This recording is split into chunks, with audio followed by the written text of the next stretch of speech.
What is going on, everybody? Welcome back to another one. I wanted to share with you 3 tips that I learned that will drastically improve your accuracy with the bow.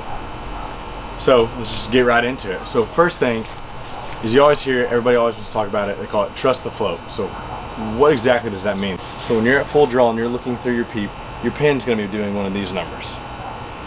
It's going to be moving, floating all around. And what people mean when they say trust the float is, as your pin is moving like this, it's still always, your mind's going to bring that pin to the center, back to the center of the target where it wants to be. So it might come over here to the left, it might go low right, back high right, back low left, but you notice where it crosses is still that center point. And so that pin is going to spend most of its time at that center point and in the middle. So if you trust the float and trust your mind's going to bring that pin back to the center every time, just trust the float and focus on the shot execution. So that brings me to my second tip, and you hear a lot of people always say, it's an old saying, aim small, miss small. Again, let's dive into it, and what does that actually mean? So, as you can see on this target that I have right here, if I wanted to hit this target, and you just said, hey, aim for that target, you would just be aiming for somewhere in the middle of the target, generally, and if you miss, you're hoping you're not going to miss the entire target, correct? Same way if I wanted to hit this orange dot, you would just aim for the orange dot, and when your pin comes off of that orange dot, it's going to be somewhere around here, obviously off of the orange dot. Now, if I wanted to hit the center of this, or if I want, not the center, but if I wanted to hit this target, I'm going to aim for that orange dot, because my pin's going to be floating around here and doing one of these. But even when it's off of that aim small, miss small, when it's off of that target, I'm still going to hit the big target that essentially is the desired target. But aim small, miss small, I want to hit the orange dot, I'm going to be aiming for that little bitty black dot in the middle. That way when my pin's moving all around, I might be coming off of that black dot, but I'm still going to be on the orange.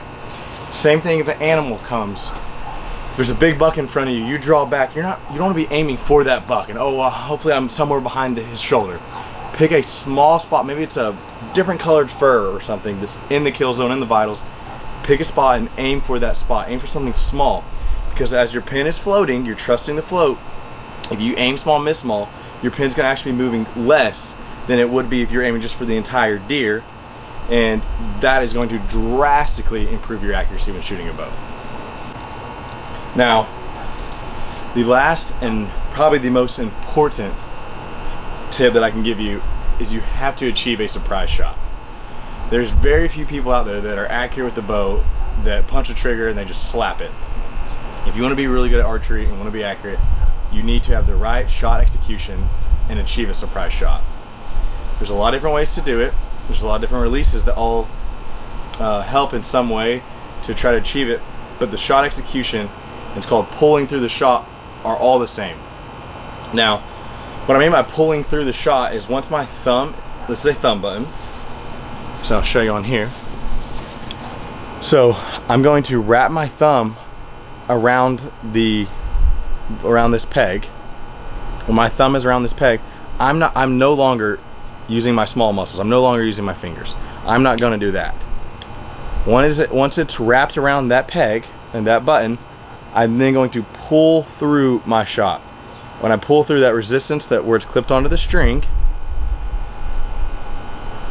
when I'm pulling through, pushing my elbow backwards, keep going, keep going, keep going, it's going to go off.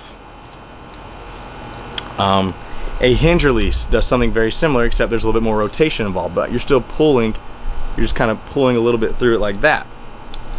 Now, what I learned that helps me a ton with thumb releases, and because a lot of times if you're used to a thumb release, you'll be drawn back and you think you're pulling through and you think you're pulling through and you're just not going anywhere, and you start really shaking because you're holding for so long and you feel like you're pulling really hard back, What you want to do is you want to push and pull. You might have heard that before. A lot of people will talk about it. A lot of professional archers talk about it.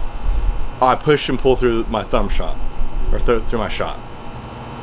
What that means is so you want to have that low shoulder with a little bit of bend in that elbow. You don't want to be just all the way locked out. You want to have a little bit of bend.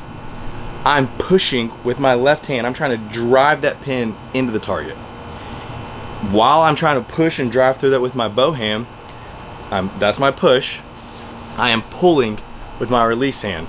pulling back. Essentially push, pull, and that's gonna get you over that hump of, if you think you're all the way locked out, just pulling through and not going anywhere. Let me show you what I mean by that. So I'm gonna draw back. My thumb is already on the trigger. I'm not gonna have it way out here and just slap it. I get comfortable, put my thumb where it needs to be. A little bit of bend in my left arm. Now I'm pushing and pulling.